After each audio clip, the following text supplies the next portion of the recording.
Okay, good afternoon, participants. Foremost, a big welcome to all to this webinar brought to you exclusively by Rentwise and Rhipe Malaysia.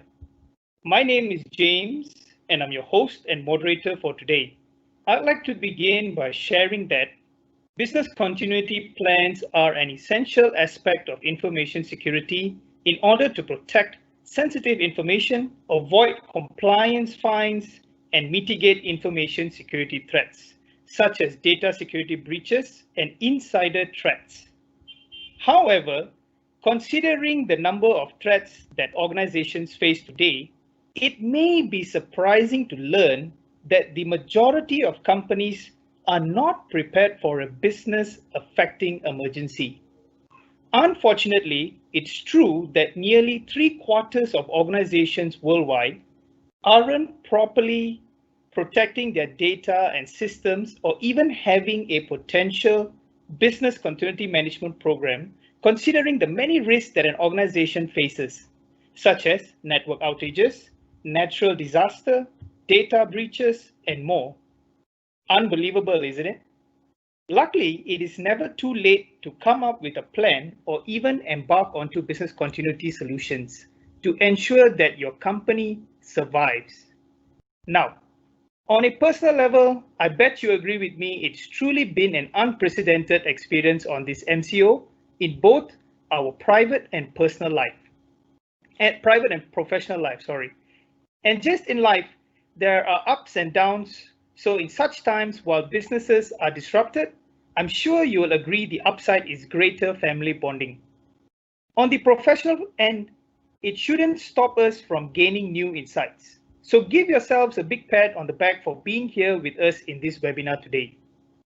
Let's face it, COVID-19 pandemic has caused a major disruption to most businesses. Coupled with a highly competitive business environment today, for any investment or expenses, I'm sure you must weigh the cost versus benefits before deciding, right? Naturally, the same principle would apply to your decision making on a business continuity solution. In fact, I have to say, it is now or never such solutions to be taken seriously. For the business continuity readiness will focus on keeping all aspects of the business running. Moving forward, while business continuity is a proactive way to ensure mission-critical operations proceed during a disruption, the most basic business continuity requirements are communication, security, and backup. Please allow me to do a quick rundown over today's agenda. Our first speaker, Mr. Guili, who is currently the country sales manager for Rhipe Malaysia.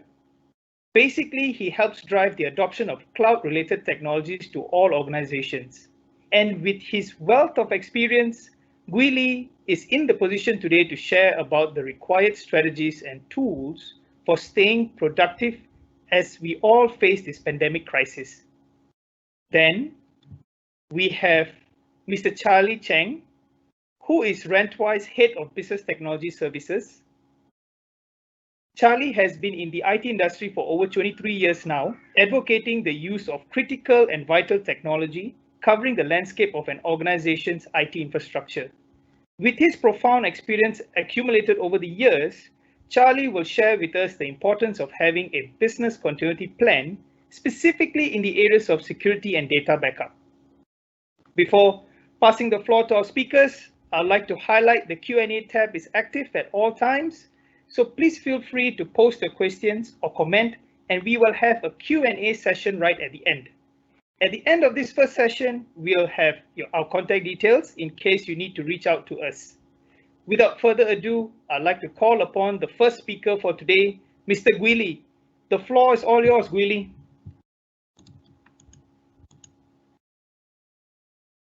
Hi, good afternoon, everyone.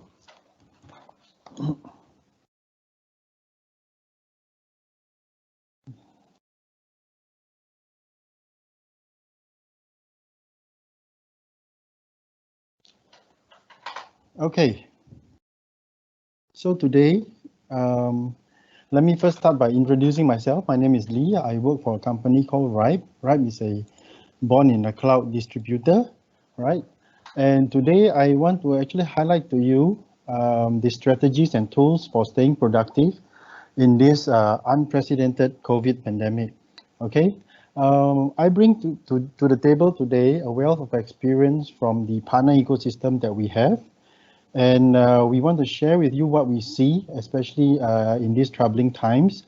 In such times, I guess the more you stay informed, the more you stay aware, the more you can actually improve and increase the chances of your business survival. So let me just run through you the table of contents. The approach that I'm taking today will be slightly different. I don't want to come here and share with you what tools are available and stuff like that. I want to look at it from a holistic picture because bear in mind, as I mentioned, we actually have a whole ecosystem of partners facing end customers out there, Rentwise being one of them, all right? So we're going to talk about the strategies for remote working and collaboration. We talk about Microsoft E1 with Teams, which is not just a conferencing tool. And being open and neutral, I'm also going to talk about Teams versus other tools, okay? So I'm going to move on. Okay, so ladies and gentlemen, this is the new normal, right? Before you join the webinar, right, you probably put yourself on mute, you probably have children in the background, you probably have the pets in the background. I myself have some pets and children as well. I have to lock myself in the room. We are all facing devices, as you can see here, right? And more meetings like this. It's getting very normal to see somebody dressed in t-shirt and actually come to the meeting, right? Because we're all working at home. And as you guys may also know, even on a personal note, I end up looking at many devices at one go, right? It has become more and more difficult to actually decide what you're going to look at, where are you going to actually touch base on and all that. So I guess everybody agrees this is the new normal, right? Now, having said that, when the government announced the MCO lockdown, a lot of companies were not given a lot of time. Most of them had one day to decide what they want to do, and then we all had to stay at home, right?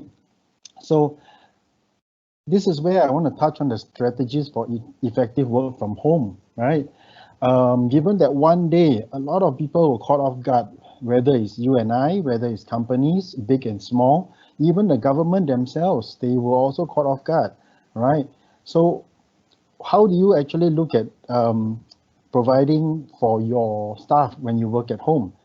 Now, if you speak of today, it might be a bit too late because we are already, 30 over days in the MCO, right? Almost 40 now, I think, if I can remember correctly. Now, so a lot of partners, businesses that I'm speaking to today, they are actually not talking about pre-MCO during the early days of the lockdown. They are actually talking about when the lockdown is lifted, what do they actually do? You know, they actually use whatever they could, but going forward, the new normal, what do they do? So here are some strategies that can help you. First and foremost, you need to create a safe and effective foundation from working at home, right? Now, this is very far-reaching. You can talk about how your internet connectivity actually comes into play, the devices that you have, your office environment and how secure that is versus your staff house environment, right?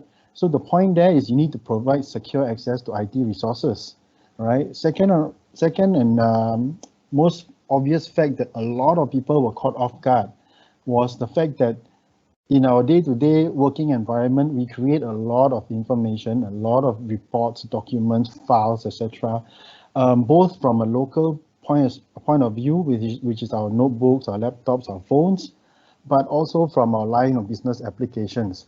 Now, having to share these tools, this information is critical. This is an area that a lot of people actually fail to actually react quickly enough because of the fact that a lot of their systems were hardwired in their office premises. Okay, so this is one strategy you need to look at once this whole MCO thing is lifted. Now, of course, working from home, as I mentioned, we all work very differently from home, right? I roll out of bed, jump straight on a call, and I don't get off the phone maybe until 6 o'clock in the evening. My lunch is mostly a Grab or whatever I can order. Okay, so working has become very different. And having said that, working so much, you still don't see a lot of people. The collaboration is actually very few, although you jump onto a lot of meetings. So you need to develop a work from home skill. And of course, the company needs to actually cultivate a remote working culture. Now, in the terms of Rhipe, we were actually working from home as early as 18th of March. Our CEO announced that we are working from home. And even up to today, we have extended the MCO until the 12th of May. Our corporate direction is that we are working from home until the 28th of May, right? So this is how we are reacting. We are changing. We are all working from home just to stay safe, and it's extended even past the MCO period as well. Okay, so our company actually pivoted to work from home very, very quickly. All our systems are online. All our systems are cloud-based. So it's easy for us to work from home. It's just a matter of sitting down and locking your doors. Okay, but again, moving on to my next slide, this may not be the case for a lot of companies. Now, if you look at the picture on the right, especially the pink one, right, there are three key focus areas which you may or may not have seen or figured out, right, which is basically your remote work foundation. Basically, everybody needs a laptop, everybody needs a camera, everybody needs a mic, right? There is a system of record, which means, you know, whatever systems you have, whether it's your point of sale system, your HR system, all those kind of systems, those are the systems that you need to interact with. And this is an area where a lot of companies were caught off guard. They cannot process invoices, orders. Some even cannot make payroll because all were done online, on premise, and they had to go back to the office to do it. So I'm sure you guys have also had heard of cases like this. And finally, last but not least, is also a system of engagement, which means this is the tools that you give. And this is the hot area right now where people are talking about Teams, talking about Zoom, Google Meet, right? A whole bunch of tools that are available out there right now. And truth be told, a lot of companies actually scramble to get what they can on a free basis. This thing actually hit them without giving them an opportunity to work or to choose or even to filter whatever is adequate for their company. Okay, so having said that and having bear that in mind, and looking at up here where you need connectivity, I mean, talking to partners, I even had partners who told their end customers or had the end customers ask their staff to just take home the desktop, right? Plug it in so that you can work. I mean, there was no time to react. Some of them don't have any conferencing tools or software. In fact, even my last call with a few partners as well, in a small discussion, we were told a lot of times it is the key workers that are actually doing all the work, and your most rank and file staff, people who are not prepared to work from home, who are not skilled to work from home, they are just sitting around doing nothing, right? So that is actually alarming, and once the MCO is lifted, we have an opportunity to fix all this by making sure all these things are in place, which is these three key focus areas, which is your remote work foundation, your system of record, and system of engagement. So ladies and gentlemen, that's a lot of things to think about, right? And we don't have much time to think about it. So how do we actually deal with something like this, right? Now, this is where my Microsoft hat comes in, right? At this point of time, up to the 3rd of May, Microsoft is still giving a 6 months free trial for E1, up to 3,000 seats per company. Now I'm going to start off with that statement, although it's the lowest statement down here. So why is this important? Now, if you look at it, the talk these days have been always about Teams, Zoom, Google Meet, and whatever tools you can actually do to have video conferencing and have meetings, right? But that doesn't ensure, or it doesn't address the issue of how you keep the data within your company in one place rather than have it over individual phones, individual devices, or even at somebody's house for that matter, right? So what is Microsoft E1 with Teams, okay? Microsoft E1 is basically a massive bundle of apps and solutions that run on cloud. Now remember, I mentioned that Rhipe as a company, our CEO just came on board and said, okay, 18th of March, everybody start working from home, don't need to go into office. The reason why we can do that is because we are using Microsoft Office 365. And these are the tools that we use to our advantage. Okay, the main ones we use are the Teams. This is basically where we have the video conferencing, we have the calendaring, we have all the what we call sites where we actually collaborate and share documents. We have our email online. There are no servers on premise, right? We have OneDrive, 1 TB each for all customers, all staff, and you keep basically your files. So everybody has everything that they need. On a personal level, all our files are stored in OneDrive. On a company level, all our files are stored in Teams and SharePoint, right? We also use a CRM to track all our partners, so that is on the cloud as well, so we have no issue working from there. Our invoicing, our billing systems are all running on cloud, so therefore we do not have any issues there as well. So if you can see, all these tools are available for you via Teams, via E1, sorry. And for those of you who are thinking, oh, I don't have all the end users that have Microsoft Office installed, my rank and file, my driver, my delivery guy, all don't have Office installed, I didn't buy for them. The good news is E1 comes with Microsoft online tools like Word, Excel, PowerPoint that runs online. You can open it in a browser or even runs on Teams, okay? So this is the difference of having a collaborative suite of product compared to just a video conferencing tool like maybe Zoom or Google Meet, etc. Right?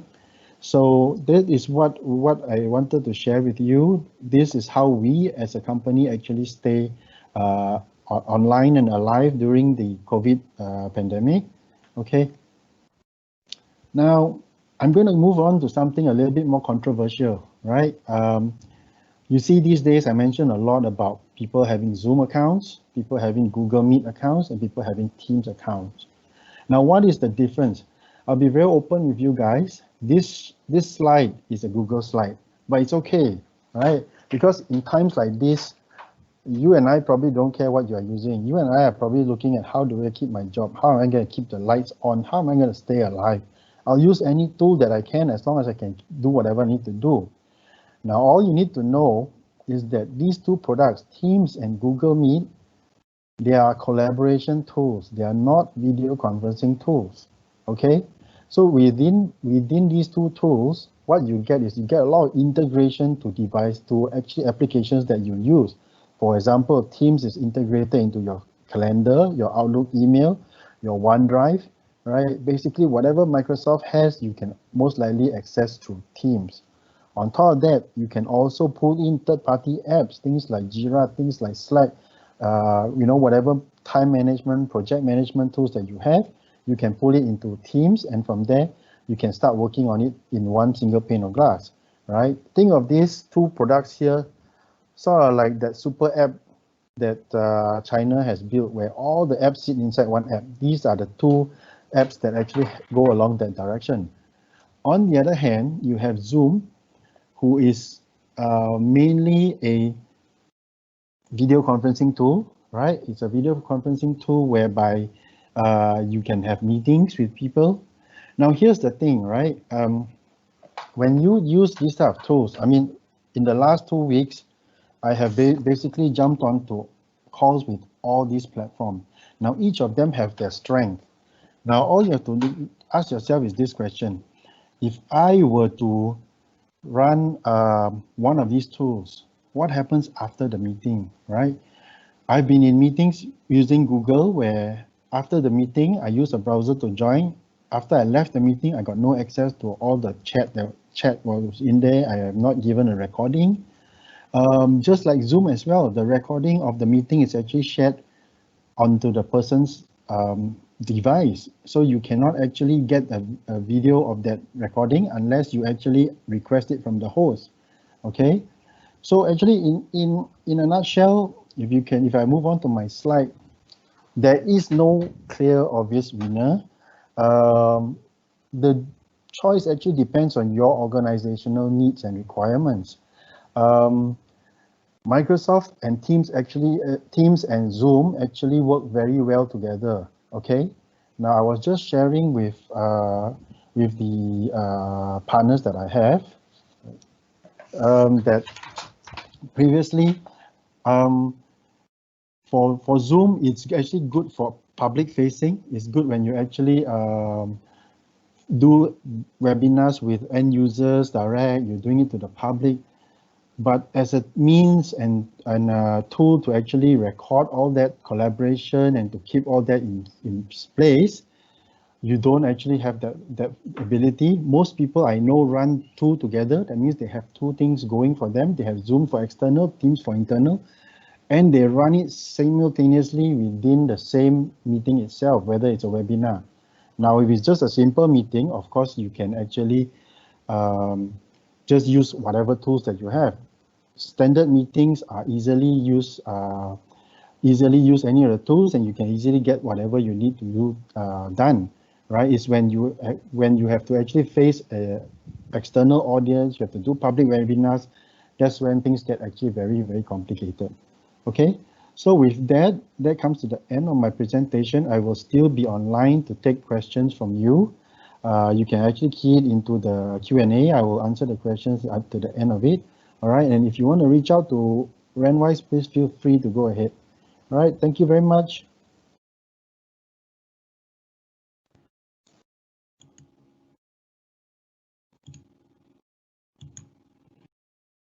Thanks, Willie.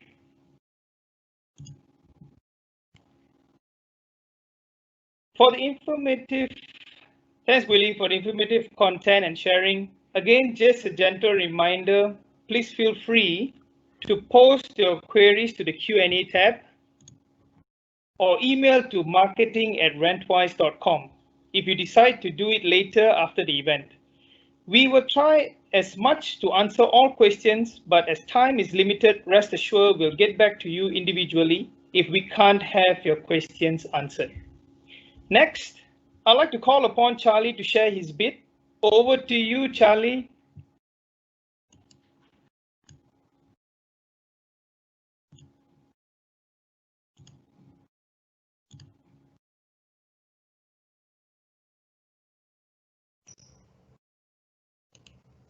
Hi, a very good afternoon to everyone.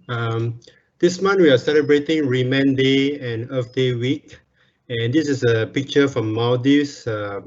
It's 1 meter sea level. So I'm sure all of us want to telecommute from places like this, but we do really need a business continuity planning in a new normal as shared by Greeley.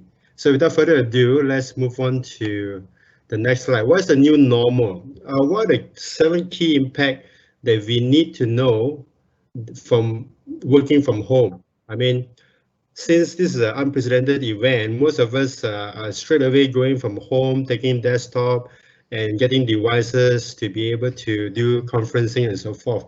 But how many of us here do have a work from home policy, right? So I'm sure that a lot of companies taken aback because this is unprecedented. They didn't know this will happen. Some company may have teleworking policy, but they do not have telecommuting, right? So the next thing we need to ask ourselves is that, has this work from home policy been addressed, communicated, expectations set, and training provided, right? The next thing we move on is that what you can see what everyone is doing, getting secondary auxiliary devices for work from home purpose. Now, you can't simply go out and buy a home grade computer and put Office Home to do company business, and you can't use a personal office to do company stuff, especially if it's procured by the company. These are all mislicensing issue if you're doing that. Next thing is latest OS and patch update is critical and crucial to safeguard the sanctioned company assets like your computer, laptop, tablets, or even phone. And as you know, Windows 10 Pro support Office 365. You can't use Office 365 on Windows 7, which is already end of life. Then, of course, the next question will be the home bandwidth, right? Especially your home bandwidth need to meet certain requirement, especially your internet utilization will be up. So for this topic, we're going to discuss more about cybersecurity, cloud solution, as well as how do you optimize this cost, knowing that you need to invest in this new normal. because any cutback on this is going to be costly with risk impact. So what I'd like to show you is that all these 7 key impact actually map very nicely into the people, process, technology, overall strategy, or even the model. So some company call it people, platform, and process. Some people call it people, system, people, system, and technology, right? So let me move on. I won't be covering things that got to do with people or on process, but I will touch more on the stuff on the right. So why cloud, especially from the modern compute, new normal, work from home people? Basically, we need to leverage a cloud because all of us have internet access. We are looking at anyone, any person that is secure and sanctioned, having a domain, user ID, and password, any device, because all of us are going to use multiple devices, even home device, anytime, anywhere, any context in terms of browser, app, or ubiquity computing, right? So of course, with all these features, you need to have analytics or report, especially on work from home assets, right? Company need to safeguard essential assets. Now we need to look into beyond conferencing platform, as Guli has shared. You need to have a tool that's beyond live cast, broadcast, podcast, but collaboration, project management, planner, and so forth. Now we need to think about device we already use and device that's completely new, because I may be using my tablet to access company shared folder or even company email. Okay, next thing I need to point out to you is that the update on the global malware ransomware. Okay, so if you see that I'm covering the latest OS and patch, which is critical in safeguarding your sanctioned assets. And cybersecurity has been very, very critical and essential right now, because ransomware attack in the world has quadrupled 4 times in 2020. And who are the target? 61% are companies that's less than 1,000 employees. General malware attack have gone up by 350%. All right, so you can see that ransomware, targeted companies, and this one. These are the critical points, right? So this slide covers the cybersecurity and the latest OS and patch, which is essential. All right, so let's move on.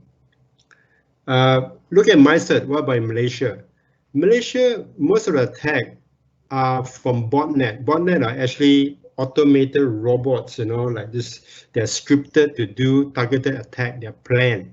And this botnet drones and malware infection has gone up to nearly 500,000 in just the month of January and February for this year, right? So you can see that these two, ensuring the latest OS and patch and cybersecurity, is very, very much essential for work from home users. Now, what are the questions that we need to ask ourselves? Do we have a sustainable tool that is safe and secure? So how do we protect, counter this cyber attack? We need to talk about adequacy as well as completeness. Your mobile phone, your tablet, and sanctioned devices from the company. Do you actually segregate these two, whereby you only use company asset to do your work, and then you don't touch your home tablet to do your work? Do we have training? Have we trained our remote employees? Some employees may not even be accustomed to using Zoom or even MS Team or Google Hangout or Google Meet. Now, have we adequately invested in this new teleworking environment? Do we have even allowance for people who do not have good bandwidth to use, right? So is this for the short-term or long-term benefits? As you know, this is a new normal. It's definitely for the long-term benefit. Okay, what a recommendation, you must know, right? What is the cyber safety checklist? This is from Interpol. They are authority, and why they have these infographics printed out? Because they know that to date in 2020, we have reached 1.01 billion of known malware. And this is for a signature-based kind of traditional antivirus. Today, we need to look at layered security, meaning that I'll cover more on that in the next slide. But basically, do manage your social media profile, check privacy and security settings, use strong password, keep your software updated, strengthen your home network. Most of them have router, they don't even have password or very simple password to bypass. What about backing up online, offline? Most of them leave out this aspect. So what does Interpol say? Okay, so Interpol in a nutshell, in terms of corporate software and system, you need to have up-to-date OS, system patch, periodic updates, Home Wi-Fi, do you have weak password? Is it open for detection? Download only from trusted platform. Only your antivirus and your firewall can help you with this. Schedule regular health scan. How do you do it when your staff are all working remotely? And lastly, most of them forget about this part.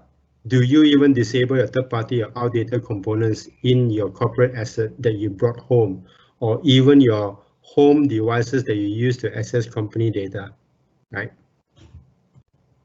So in terms of corporate information safety, your data need to be backed up, need to be stored independently, whether it's on cloud and in your laptop, or this backup should have an encryption in transit and stored, especially on the server side or on the cloud side. You should have multiple versions of a backup, meaning that you can always restore back a backup that's done like a few days ago to a week ago, a month ago. You need to have secure login details and so forth.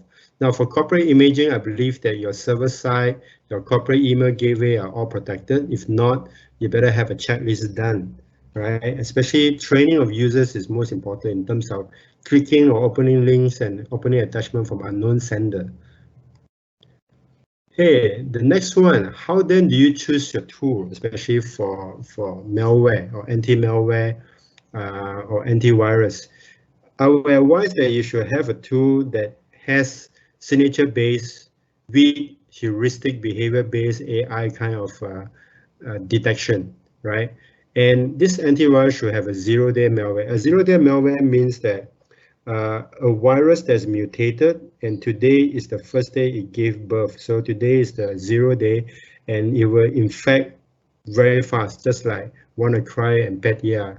These are all 0 day virus. Just like our COVID today has strain A, strain B, strain C, and so forth. So this strain comes of mutation. So even cyber virus also has mutation.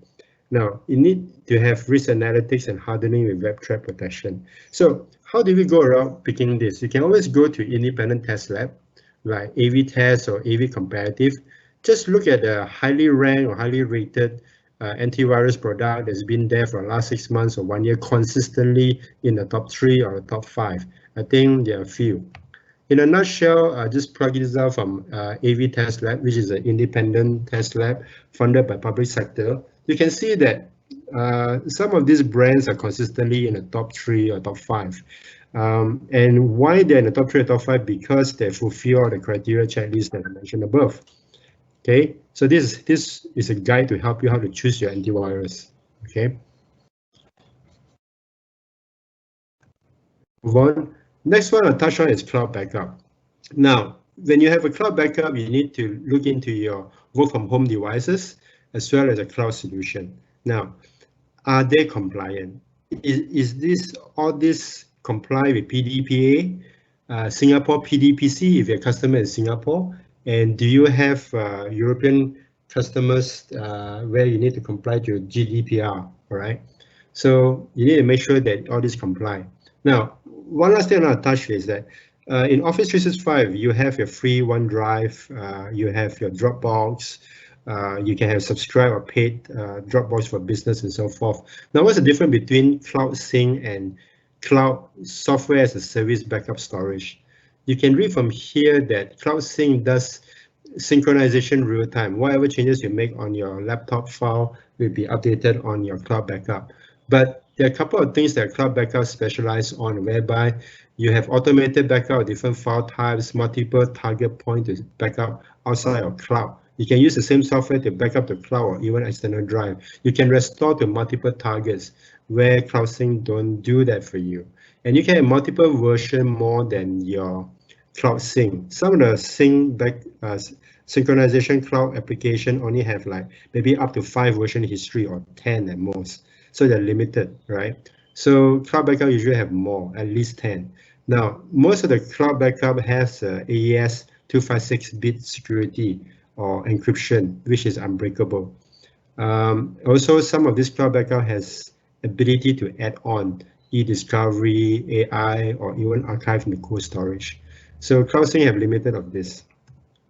Now, as you can see that the UK has published the UK National Cyber Security Center have published and updated its guideline. They use a 3-2-1 rule in terms of backup. 3 copies one on a laptop, one on cloud, one on external storage, 2 devices or 2 platforms, one on-prem and one on cloud, and one off-site. This could be your external device, or you put it on a secure online cloud cold storage archival, like Amazon Glacier or even Microsoft Azure have a cold storage, right? So NCSC have warned that cloud syncing devices should not be used as the only backup because they can be ransomware, at which point synchronized copies are lost as well.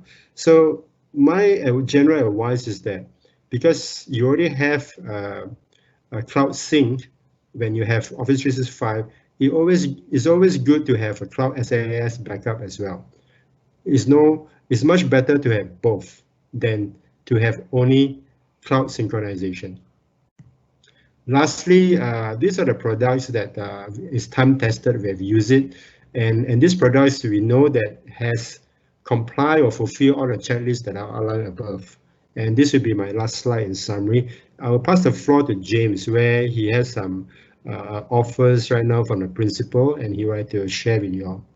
Thank you for your time.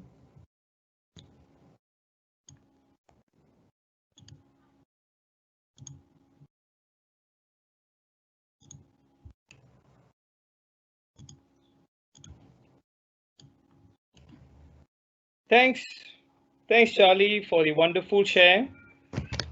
I believe the insights help us all to reassess if we have put in place the necessary measures and the right solutions to ensure business continuity with minimal exposure to cyber attacks, secure operating environment, and most importantly, no data breach or loss. Remember, ladies and gentlemen, business continuity has a higher profile than ever before. Every organization, from small organizations to the largest enterprises, is increasingly dependent on digital technologies to generate revenue, provide services and support to customers who always expect applications and data to be available. Disruption isn't just an inconvenience, but it can rack up to severe financial losses, damage a corporate brand, or even worse, shutter a business permanently.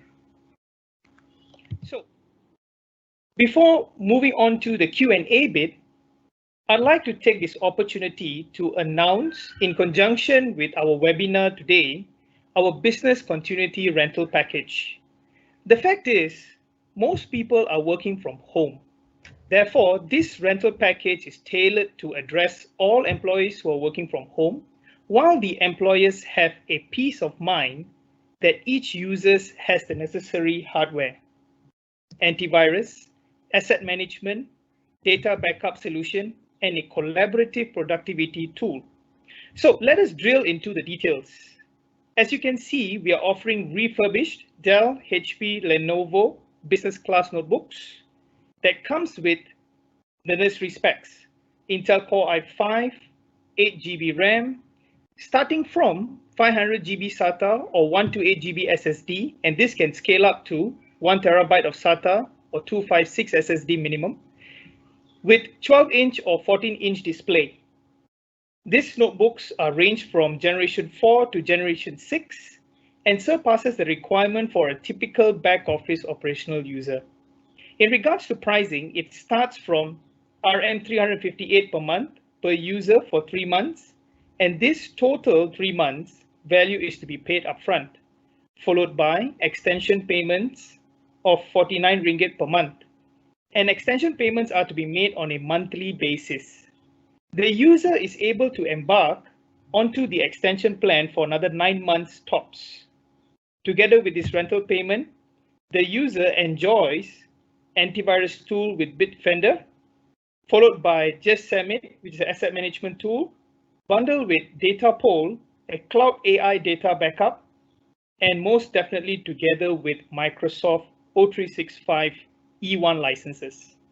As shared by Guili and Charlie today, despite embarking onto business continuity rental package, for all participants today, your company will enjoy a complimentary 6 months subscription to Microsoft O365 E1 package worth RM200 per user, with a maximum of up to 300 user licenses. Shortly after this webinar, you will receive a form on how to redeem this generous gift.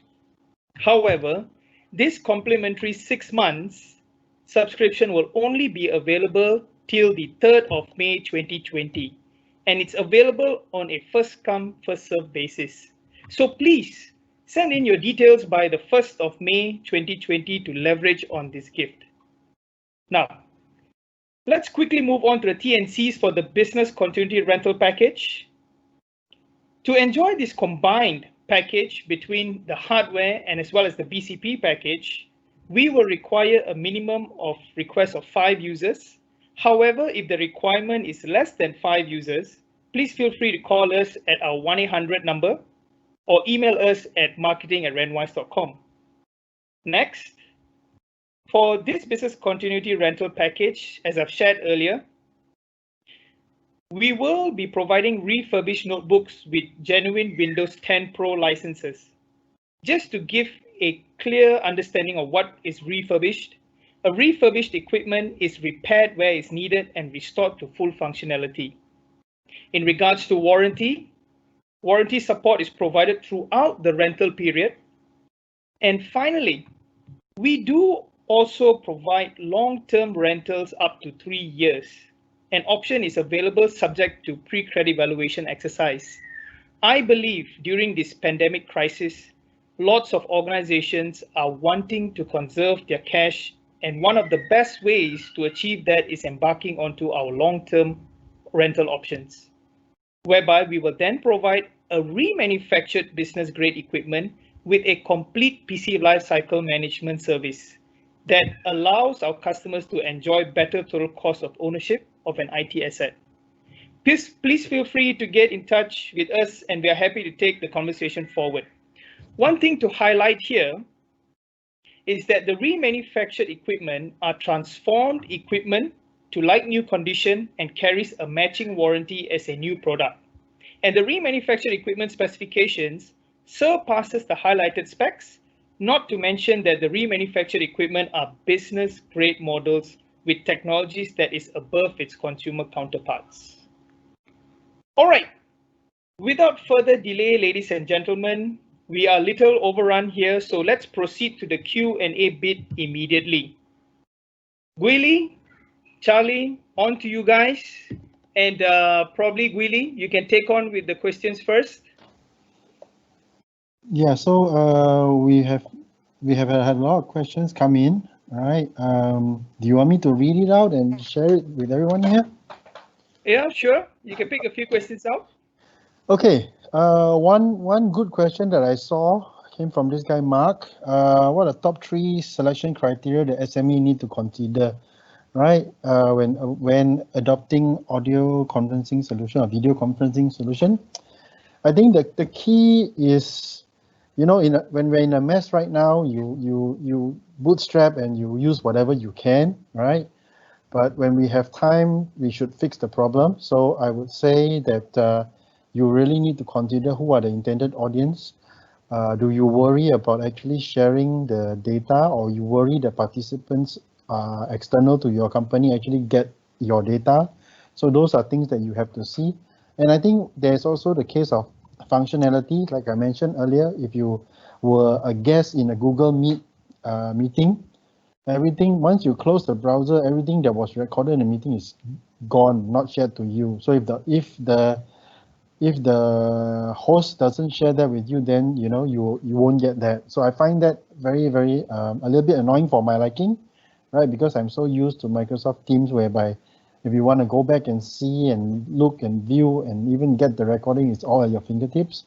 So that's one. Another good question was also on how the current VC solutions, video conferencing solutions, differ from those like Cisco, WebEx. To be very frank with you guys, I feel that all these new software-based WebEx tools is giving all the traditional guys a run for their money, right? In those days, we would walk into a fancy office and be like, wow, so nice, this equipment, etc. Nowadays, you don't need, you can use your phone, you can use your laptop, right? The experience is just as rich. In fact, even better, you don't have the issues about whether the device works or don't work, all right? So I think it's on par. And maybe I'll just take one question so that I can pass on to Charlie, which is, should you, Saiful asks, should we consider to adopt a hybrid? Yeah, so this is one thing that I also want to touch on a little bit. When you look at your company's needs, right?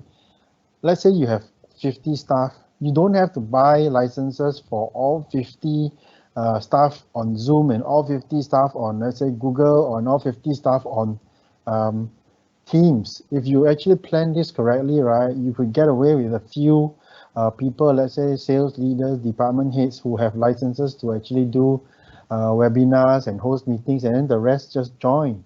So I think these are conversations you, as an audience, you can have this conversation with Rentwise. They will be able to advise you on how you could best optimize, right? Charlie, over to you. Yeah, thanks, Greeley. I see some of the good questions from Nizam, asking about costs occurred during the remote work session, devices, utility, electricity bill. As you know, a lot of companies are already cutting down on travel allowances or entertainment allowances. So this very reduction can also be used in a amount to provide other allowances like increasing the bandwidth, for their mobile hotspot, or even some allowances for internet utilization, which will be high, especially for this key staff that need to continue to work from home. Of course, this kind of costs have to be budgeted, and cutting this kind of costs will result in risk impact, especially for companies that need to comply with PDPA, which is already enforced by Malaysian government, or if you have a customer that need to comply with PDPC, which is Singapore form of PDPA, and if you have customers in Europe, you need to comply with GDPR. So even your tools itself, otherwise you have no business with them, especially they got strict governance, the sort of thing. The next question I'd like to answer is from Saiful. What are the key difference that cloud SAS backup differentiate from cloud sync? Storage, should we look at it? Now, some of the cloud sync comes with default sizes, especially Office 365. There's a limit to your storage, right? Also, that the main key difference are this. For cloud SAS backup, because they're dedicated cloud backup, you can do multiple backup to cloud, to NAS, to external drive. But when you sync, it's usually to only a cloud storage, okay? And multiple restore points is also not enabled for a cloud sync.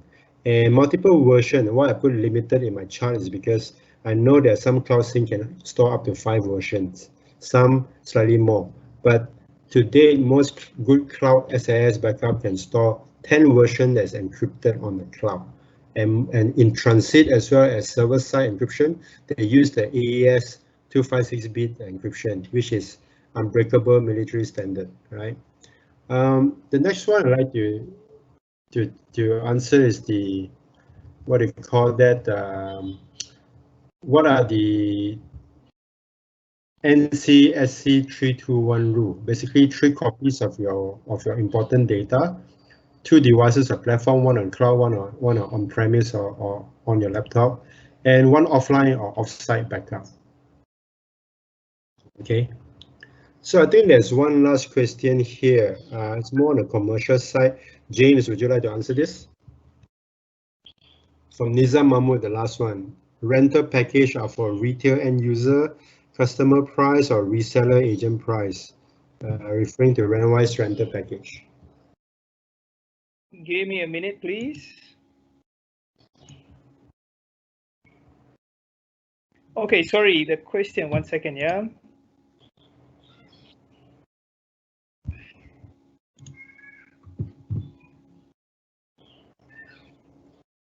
The question in regarding about rental package. Sorry, Charlie, can you read back the question again? Yeah, Nizam Mahmood asks, those rental package, are they retail end user, customer price, or reseller agent price? This is referring to the Rentwise rental package. Okay, the the Rentwise rental package, the BCP package, is currently tailored to the business customers, specifically for B2B oriented. And of course, if there is other segments to be known, then please get in touch with us, and we will then immediately share other options as well. Okay, I think that's all there is to the Q&A. All of them have been answered. Okay. All right. That's it. Ladies and gentlemen, I truly hope this session was fulfilling and informative for you to rethink over your business continuity investment, especially when we all face this new normal or operation in this economic climate. Thank you again for spending your invaluable time with us today, and we can be reached at marketing@rentwise.com or call us at our 1-800 number line during standard office hours. Take care, stay home, stay safe, and stay connected. Bye.